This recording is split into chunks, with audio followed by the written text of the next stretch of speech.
This episode is brought to you by Babbel. Want to learn a new language? Try Babbel. Their 10-minute interactive lessons teach you how to have everyday practical conversations that you'll actually use. Plus, Babbel lessons are available on the web and as an app, so you can learn at your own pace. Now, for a limited time, Spotify listeners can get up to 65% off their subscription by visiting babbel.com/Spotify.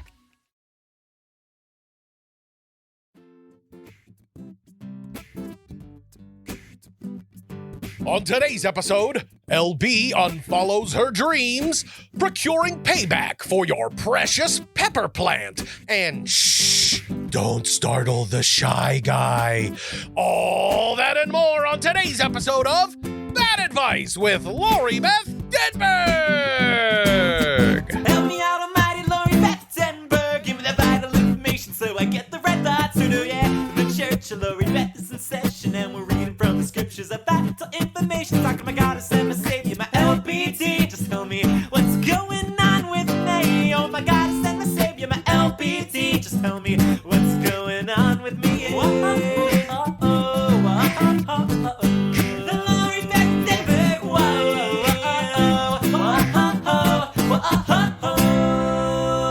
Hello. This is Lori Beth Denberg, and welcome to the Bad Advice podcast. With me, as always, is Clark Crozer.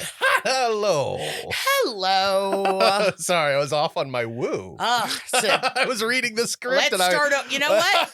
Let's just be done with this podcast. Well, that was episode 50 for you. I don't know if we can continue. I don't think the fans are going to stand for that. No, they don't. We have very fastidious fans. Yes. They don't like it when you stray. How are you? I'm tired and grumpy. Oh, no. Wait.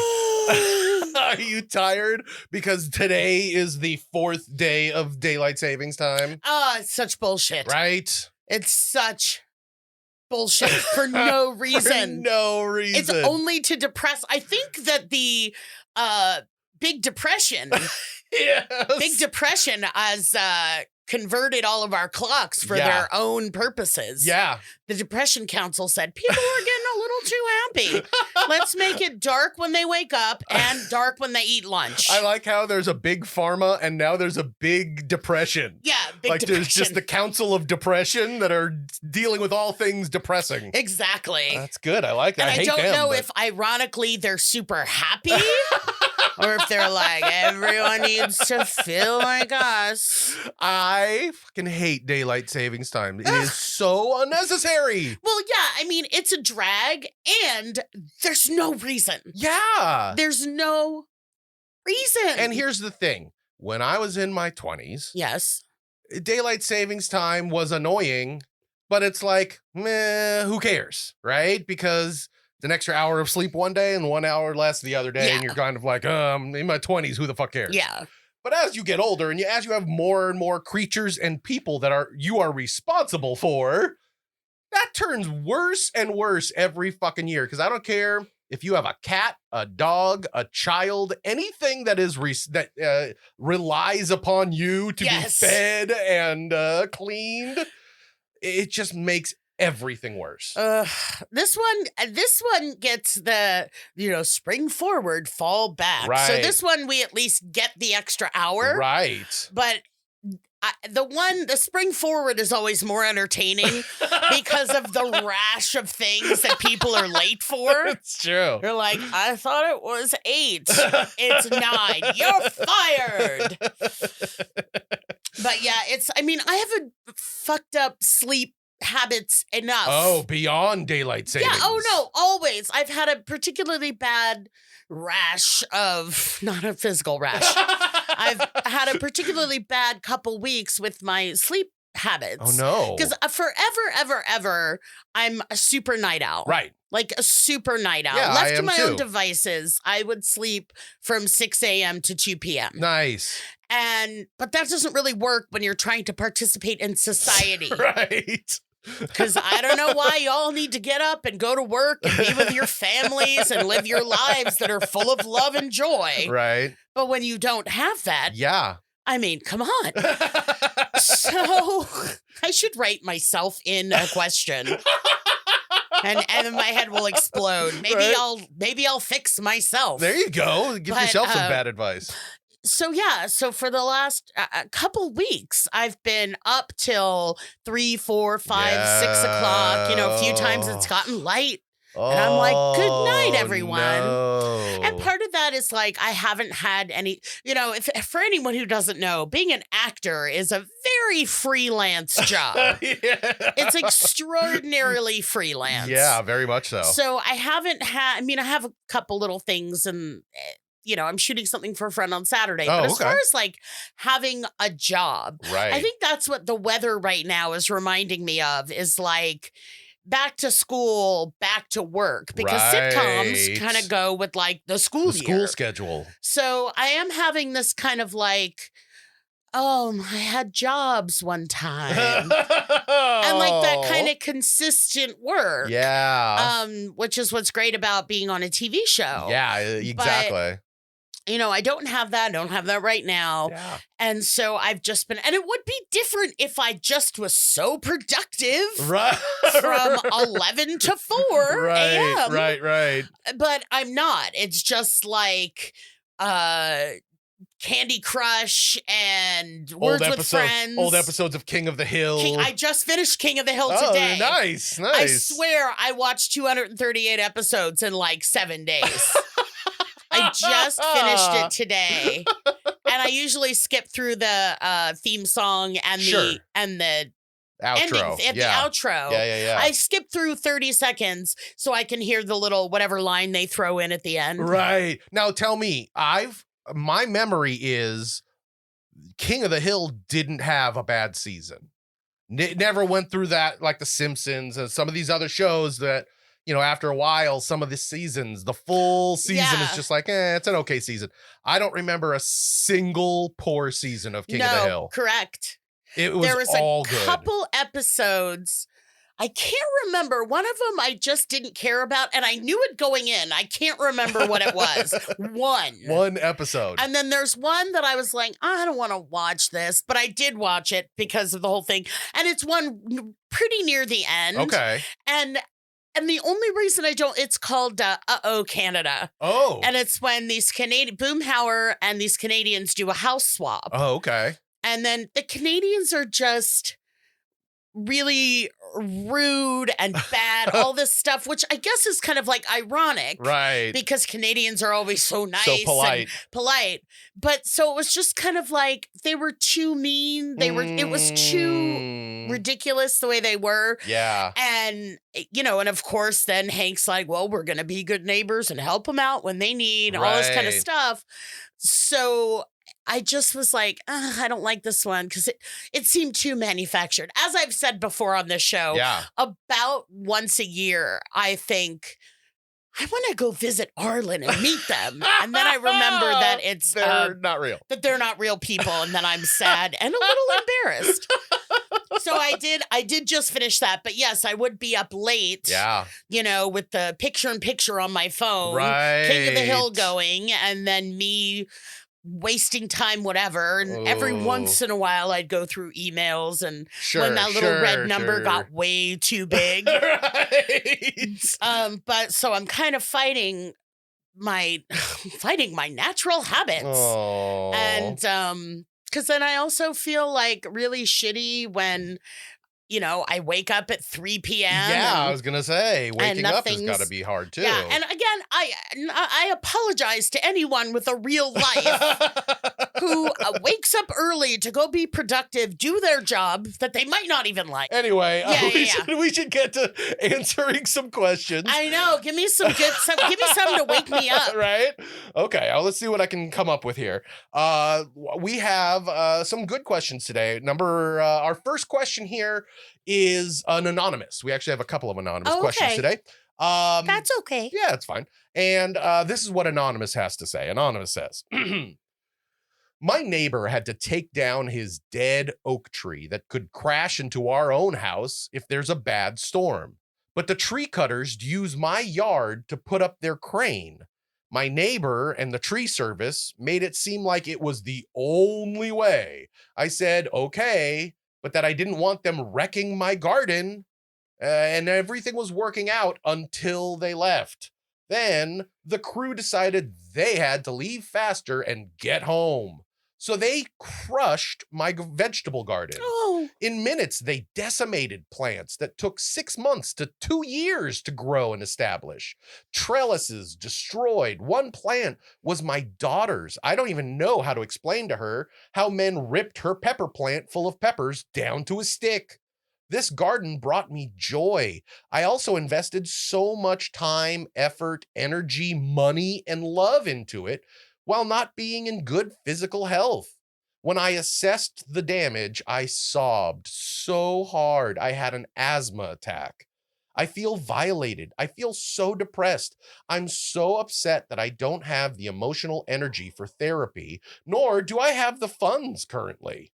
How do I deal with this overwhelming sense of sadness about losing something that brought me joy and pride?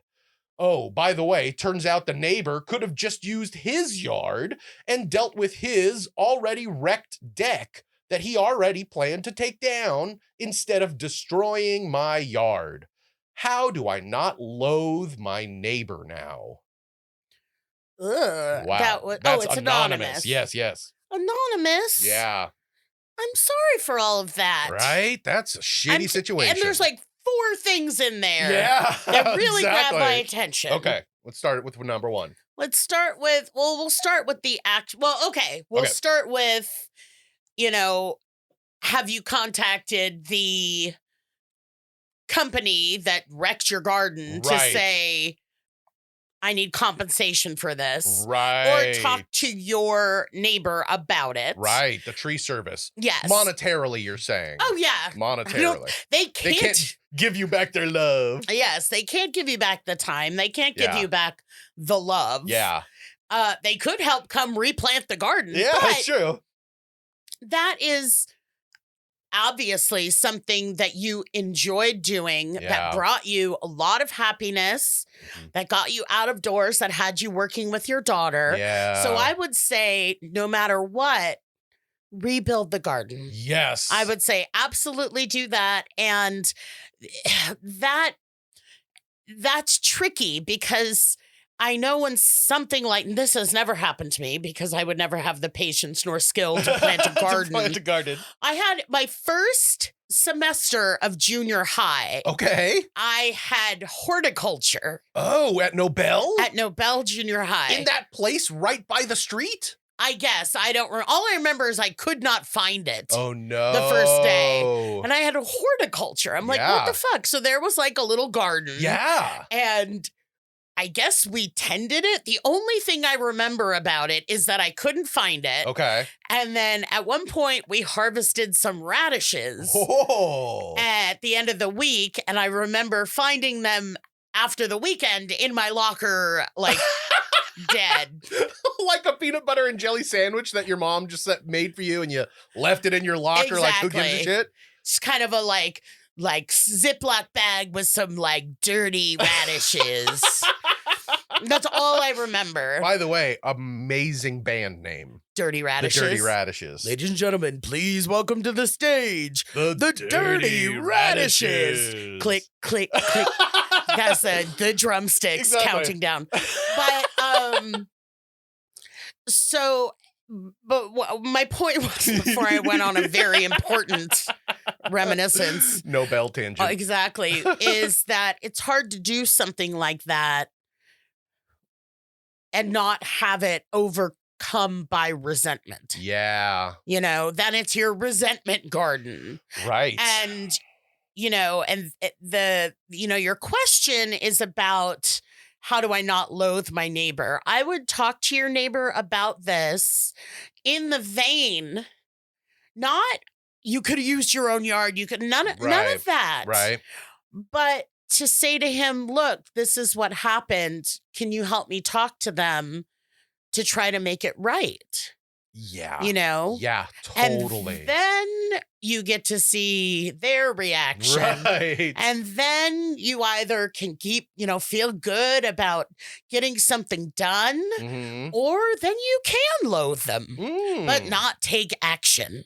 What our or caller, but anonymous. Anonymous. Yeah. Doesn't say is what the pre-existing relationship with that neighbor was like. Right. So if it was okay to nothing, go talk to them. I mean, for all you know, they might feel bad and say, well, let me help. Right. I think you were absolutely spot on, though, when you originally said you can't go into the neighbor pissed off. Yeah. Because then you're just going to be the pissed off neighbor and you're going to be ignored and they're going to slam the door in your face. Yeah. So at the very, least they could maybe call, well, at the very least they could do nothing and be a dick. Right. But, in trying to get, compensated for, you don't get compensated for your time and the effort and that kind of stuff. Yeah. It's really just, it's going to cost us money to rebuild this. Help us. You ruined our garden, whatever. Right. And sorry, I'm thinking there's a Saturday Night Live sketch from the 80s that it was a pawn shop, but it was a pawn shop that was only interested in sentimental value. And I remember I think Phil Hartman was the proprietor. Yeah.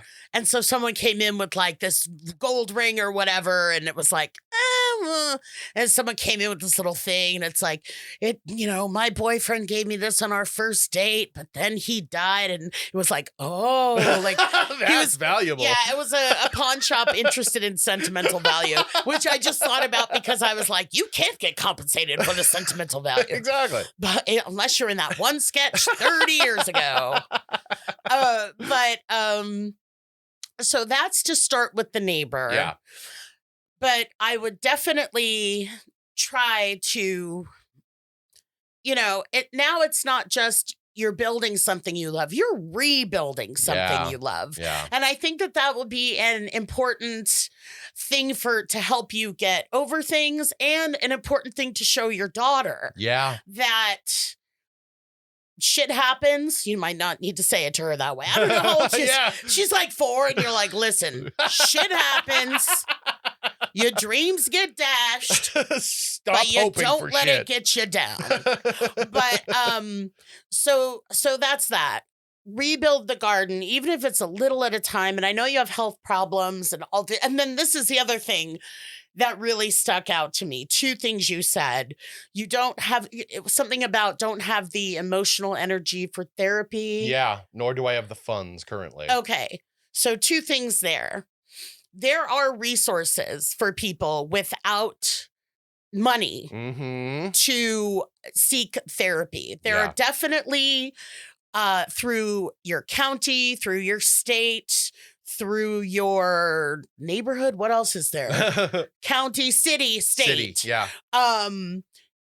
To help people who do not have the resources find mental health care. Yeah. So please look into that. And as far as what you said, and this has come up in my own life, not having the mental or physical energy for it. Yeah. You need to fight through that, because the whole point is seeking help will help. Right.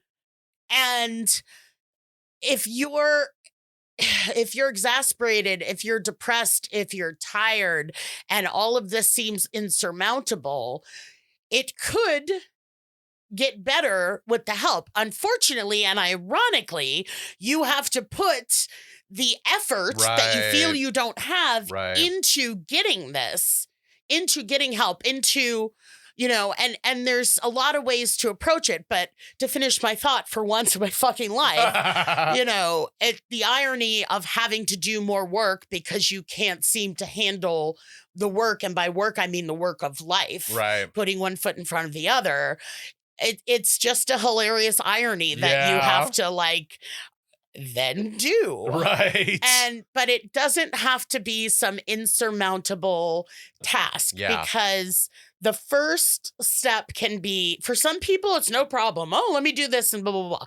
For me, I need steps. I need, okay, let me look up my insurance. Right. Hopefully, I don't know if this is an international vegetable garden that was murdered, but there is, the Affordable Care Act. There's Obamacare. That's there for you. Yeah. And that does have mental health benefits. Yes. So check that out first. Even if you just look at a website, even if you just ask someone else who's already got that going on. And looking into facilities that, through the county or whatever, where you could get help. And then, little steps like asking that first question, looking at that first website, I've had to do this myself. It's like, oh, I can't, whatever. It's like, okay, I call the insurance person. The insurance, like my main man. I call my insurance company and talk to whatever lovely person comes on the line. Right. And tell them what I'm looking for. And they send me a list of doctors, medical professionals. Just did this when I was looking for a new actual medical general practitioner. Right. Or doctor. Because they call it PCP and then GP. And I'm like, what's the difference? I know, and then you're a doctor. And then I just put the phone down slowly. And I go, my hand hurts so much. I could barely lift the phone. So to me, I need to break it down into little steps like that. Yeah. So there is Anonymous. I keep waiting to use your name. Yeah. There is help for you. Yeah. And I'm sure, and you don't have to have had a ruined vegetable garden to need to seek help. Sure. Because it sounds like there's other stuff going on. Yeah. But when you go talk to your neighbor about the ruined garden, ask him if he's in therapy. There you go. Maybe we could do this all at one time. But you don't, how to not loathe your neighbor. Approach him in a spirit of neighborly way. In a spirit of finding a solution to the problem. Right. Instead of smacking him in the face with you did this and your guys did this and why didn't you? Your deck is a piece of shit anyway. Exactly. All that kind of stuff. That's not going to help. And if you want, you could do what those athletes do when they have their little baby on their lap during the press conferences. And then they know they won't be asked any awful questions. There you go. Because it's like, oh, my baby's here. You could bring your daughter. Yeah. And she could be like, Mister, will my peppers come back? Yeah. So there's a bunch of options. And I think the important thing is to try to maintain a good relationship with your neighbor until he proves himself worthy of hating. Yeah, exactly. This episode is brought to you by CVS. It's okay to do some things halfway, like wearing your pajama bottoms on a work call, but managing your prescriptions shouldn't be one of them. That's why CVS has a proprietary search tool to find ways that may help lower your prescription costs, and they'll deliver them for free. So you can stay on top of the prescriptions that keep you healthy without getting out of your PJs. Visit or call a CVS today and get a free prescription review. Savings vary. Not all patients eligible for savings. Delivery restrictions apply. Visit cvs.com for details.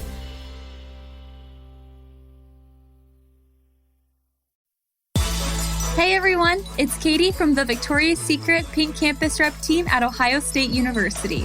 Pink has the perf gifts to give and get this holiday season, including some of my favorites. Give the gift of comfort this holiday season with Pink's cozy Ugg slippers and stock up on festive mix-and-match sweat sets that you can wear all year long. Be sure not to snooze on these sleep gifts this season. I know I'll be sleeping in style thanks to Pink. Check out my faves and more before they sell out at pink.com. Well, Anonymous, I hope that helped. That was a big question, a lot of different aspects to it, but it was a good question. We really liked it. Thank you so much for sending it in. Let's move on to our next question. Our next question today is from Aaron. And Aaron says, a short question, but it's a big question. Here we go. Aaron says, how do you tell a guy you want a relationship without being too blunt? Especially if he's a quiet guy. Aaron. Yeah. Well, there's that catch-22 that's not as bad as it once was. Okay. where boys are supposed to ask out girls and vice versa. Or is this Aaron with an AA? Is it No, this is Aaron with an ER. Okay, so this is most probably a female Yeah. wanting to ask out a male. Yeah. Otherwise, the boy-girl thing doesn't matter. Yeah, exactly. If you're boy-girl, whatever. So what I would say is a quiet guy might be shy. Yeah. And might not go, hey, baby, what do you want to do? Like being Right. quiet has with it a bunch of other stuff. Right. Of maybe being horribly repressed and a murderer. Or just unsure or quiet Yeah. or nervous or Yeah. shy. Yeah. So you don't also, Aaron, the question isn't, do you want to have a relationship with me? It's, do you want to hang out?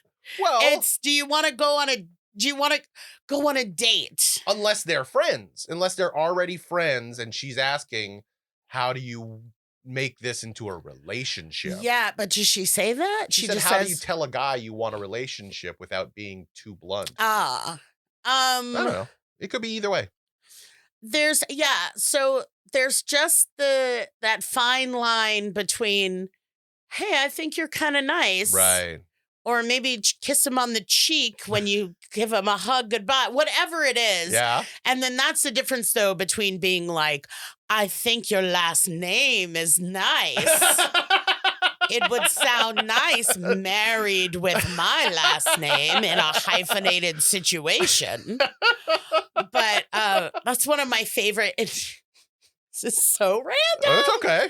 I didn't go to school a lot. Yeah. But there's certain things I remember. And I remember, I think in elementary school, I read Johnny Tremaine. Oh, sure. Which there's the famous Simpson moment where they're reading Johnny Tremaine and Bart's bored, but then he finds out that Johnny's hand gets deformed and he goes, they should call this book Johnny Deformed. But one of the moments that I remember in that book is there's Priscilla, who's like I think daughter of the, not blacksmith, silversmith that Johnny apprentices for. Okay. And they kind of have a thing with their teenagers and they're talking about last names and his last name is Tremaine. And she goes, Priscilla Tremaine is a nice name. And then they both get like really like, it's like awkward, but like in a very sweet, Revolutionary War kind of way. Yeah, of course. And then he doesn't die at the end, but oh, sorry if I ruined that. Spoils. But so the point is, that's a little much to go with saying, Aaron Schwarzenegger, because I'm assuming you're talking about Timmy Schwarzenegger, the guy you like. Right. He's so shy. He's so shy. Exactly. I do not know how to communicate with women. But then there's also the concept of, just saying, hey, Yeah. I really like you. Yeah. And for your own sake, what I would do is hang around forever, feel awful about myself, recount in my head over and over all the reasons that this person would never want me. Right. And then one day be like, wanna fuck? And the success of my life, love and otherwise, is not to be emulated.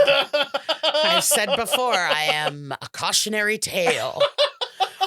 But, you have every right and you have every reason to just say, hey, did you ever think about us, actually dating? Let me tell you something, Lori Beth, from a guy's point of view. Oh. I think that's amazing advice. Yeah. That is fantastic advice. I know it's scary and I know it's certainly wasn't the norm that you and I grew up with. Yeah. But from a guy's perspective, I think I would have responded amazing if a girl was like, I really like you. And I was so bad at realizing when girls liked me when I was younger that it was, sometimes guys need a bit of a frying pan to kind of smack them in the face. And so they realize, oh, this girl likes you. Yeah. honestly, I would never have been upset if somebody did that. That would be such an amazing thing. Yeah, That's that a was great way to handle convenient. it. Well, yeah, exactly. So, Aaron, I would say, ask that. You're saying without being too blunt. Is that what she asks? Right.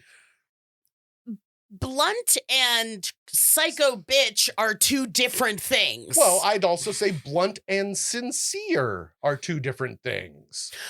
Yeah, so if you want to just approach him, and I know part of this is, from my experience, it's like, well, I have this little fantasy, and I don't want to get to know. Right, because then it'll break it. But that's the price of being brave is possible rejection. That is. So, approach it how you'd like to approach it. We've given you, a few different ways. I would say, just to add on one last thing, because she added especially if he's a quiet guy. Yeah. I would say, just to make sure that this was a very solitary environment. Like, don't do it when you're out getting dinner or out at the movies or you might want to whisper it. I know you're very quiet. I was wondering if you wanted to be quiet together. We're going to get like 1,000 more viewers because of the whispering. Because of my ASMR. ASMR. Thank you for your question.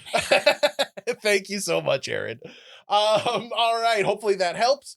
Let's move on. We are going to go to our rotating segment of the week, and it is LB Clears the Air. And now it's time for another segment of LB Clears the Air.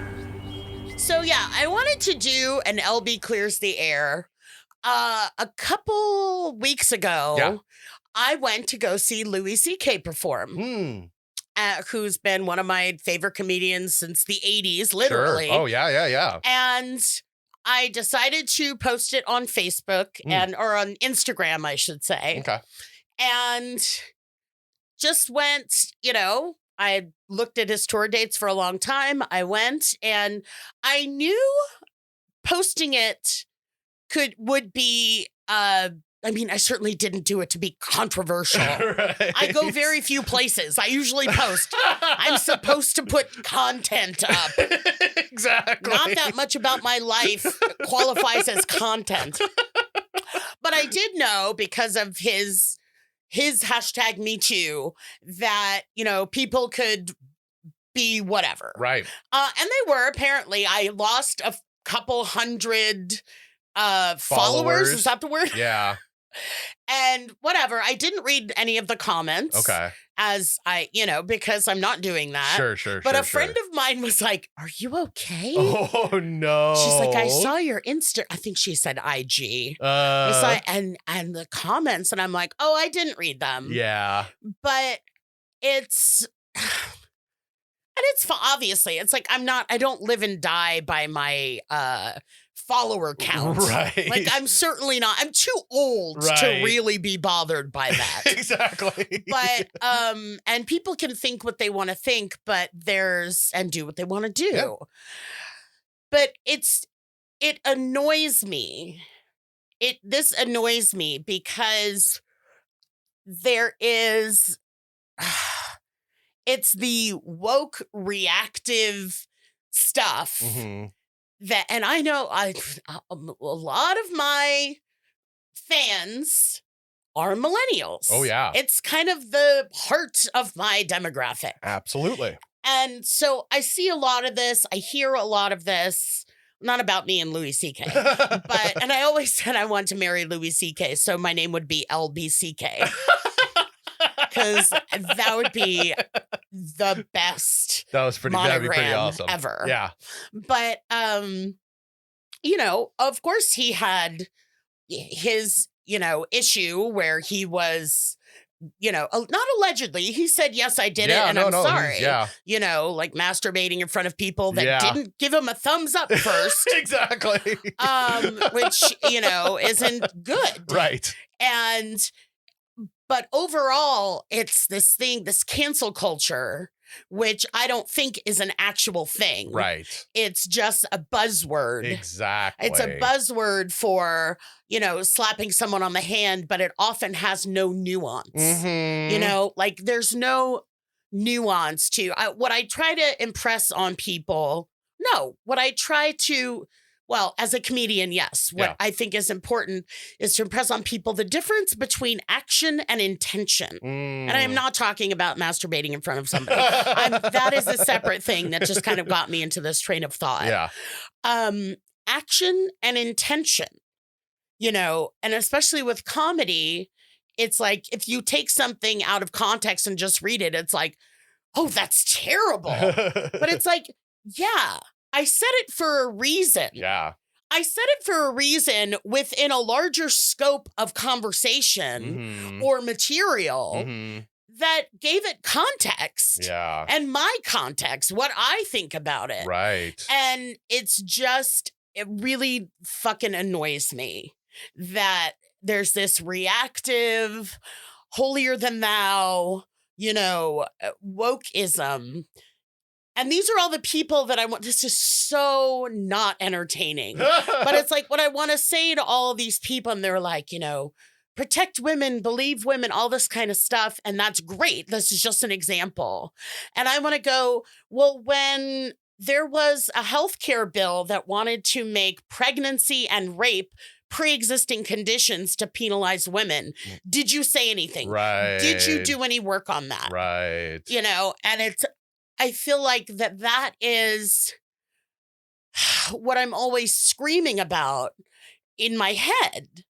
And it's like, you know what? I went to a comedy show of a person that I've liked for 30 years and I had a good time. Right. I brought my friend. She fell asleep. Oh, no. I paid $100 for her to come. And on the way, she was like, I don't know if you know, but I tend to fall asleep at comedy shows. And I'm like, no. okay. She said she was asleep for like half of it. She said she heard a bunch of it, but whatever. It was fine. It wasn't alone like every other night.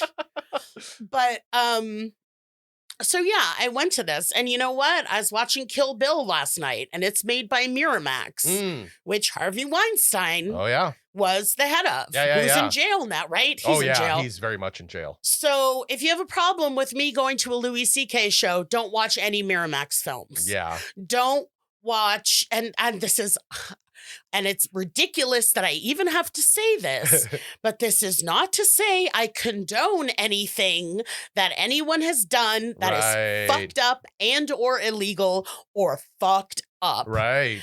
But everyone just thinks their voice is so important. And it's this whole teenage vibe of like, I know about the world and I'm saying this and that. And it's like, yeah, I went to go see Louis C.K. Yeah. I watched Kill Bill. Well, and when I saw the Miramax, I'm like, oh no. So don't watch any Miramax films. Right. Don't listen to any Michael Jackson music. Right. All of this kind of stuff, which is, it's difficult. Yeah. It's difficult to separate the artist from the art. It's very true. Sometimes. Very true. It's very true. And this is what gets me. And I don't know if this is true, but I would bet that there are people that scolded me. I don't know. I didn't read them, but for going and supporting him, that will sit and watch his thing on TV. Sure. I feel like so many of the loud people who comment on how dare he or how could you and all this stuff aren't really doing anything. Right. That it's real easy to sit in a self-righteous position and point out what you shouldn't do. Don't watch them on TV. Don't go see them. Right. But it's like, what are you doing? What are you doing other than that? Right. And it just seems like there is such a it's just annoying. It's just annoying to be constantly bombarded. And I'm just saying through social media. And I'm not saying me personally, but even on my social media, my personal social media, it's like these posts about, this travesty and this travesty and this travesty. And it's like, yeah, you're shouting into the echo chamber. There's not a lot of dissident voices on your Facebook that are really, you're changing their minds, Right. and I was playing game night with a few of my friends, and we were playing Quiplash, where there's these like questions or scenarios, and you have to fill in the blank, and whoever gets the most votes that, yours is the best, they win that round. And one of them was something you'd never hear on the internet. And both people basically answered, "Thank you. You've really changed my mind." They both had the same answer worded a little differently. Right. So, while I did get, yelled at or whatever you want to call from the comments, Right. I didn't read them. Right. And I lost some followers. It's like, great. If that's if not unfollowing me is your action, Right. you're not doing shit all. Exactly. You know what I'm saying? It's true. And I feel like there should be like a mandatory one actual real world effort for every post you make, Yeah. It's true. attesting to your disgust with X, Y, or Z. So, and it's just really, there are nuances to everything. Yeah. And no one likes to accept that because we, live on an out of context soundbite, whatever world, Yeah. which is like, I'm rolling my eyes even fucking saying that. And it's just, I wanted to get it off my chest and clear the air. Yeah, absolutely. Well, hopefully that's what we did. But we're actually running out of time here. Uh-oh. We're spending too much time talking about Goodbye. Thanks, everybody. LBCK. We got to move on to our final question of the show. And Okay. our final question is another anonymous, one of your favorites. Oh. And Is it the same anonymous from the first one? Yeah, probably. No, I don't think it is. Let's see. The anonymous says, "Hey, LB and Clark. So after many years of not speaking to my family, I'm starting to feel guilty for not forgiving and forgetting. I know that most of the people in my family are toxic, and I know that spending more time with these people will be a living nightmare, but they're my family. Why can't I stop feeling bad for not wanting to be around them? I just want to be happy and healthy, and that just doesn't seem possible when I surround myself with people who judge me so harshly. Why is this so hard? Will I ever outgrow this self-destructive feeling?" Ugh, that's anonymous. That's anonymous, yeah. Anonymous. I have a lot of personal experience with this Yeah. exact subject. Yeah. And nothing irks isn't a strong enough word. Nothing upsets me more than, throughout a large period of my life, somebody saying, "But it's your brother, it's your father, it's your family." And it's like, that doesn't mean a fucking thing to me. Exactly. It doesn't. No, seriously. It's true. It doesn't mean a fucking thing to me. Yeah. And, I don't know. He or she, I don't know. I mean, anonymous, yeah. They don't give any insight to us about like, what was it abusive? Was it I'm gay and that's not okay? Like whatever it was. Yeah, they just say toxic. They're all toxic and they judge me so harshly. Okay, so whatever the situation was, Yeah. if there was a reason that you chose to disengage, Mhm. there was and is a reason, because you're saying you're kind of falling into that, well, they're my family, like what you hear from other people maybe, Right. or just the, kind of societally, it's like your family's everything. Here's this movie about a family that has trouble but comes together at the end. Right. And that's not reality. Yeah. Well, movies are never reality, but Yeah. just the concept, it's not the reality. And if there is a reason that you pulled away, it probably sounds like it was to protect yourself. Exactly. Because you want to be healthy and happy. Exactly. So being guilty about that isn't going to help. However, what's interesting is that you do feel guilty and that you're writing to us about this, because that shows me you're thinking about it at least thinking about it a little. Right. I mean, yeah. you think about the whole thing a lot, but you're like, oh, how could I? And it's like, it doesn't have to be all or nothing. You don't have to show up for Christmas. You could just reach out to one person. Very true. And very true. See how that feels. Yeah. And see the response. You stick your toe in the water. Yeah. And if the response you get is like, oh, it's really nice to talk to you, you can explore that. Yeah. And if the response is, grandma still asks why you're a piece of shit, you go, Christmas isn't happening this year. Yeah, totally. And so it doesn't have to be the all or nothing. Yeah. It can just be a test. Or here's another idea. You gotta stop feeling guilty. Like that might be the other problem. Maybe you don't need to see them anymore, and you just need somebody to reassure you, hey, it's okay if you don't want to spend time with your family, because your family might be crazy. Yeah. Take what feels comfortable for you and go with that. Yeah. A little at a time. Yeah.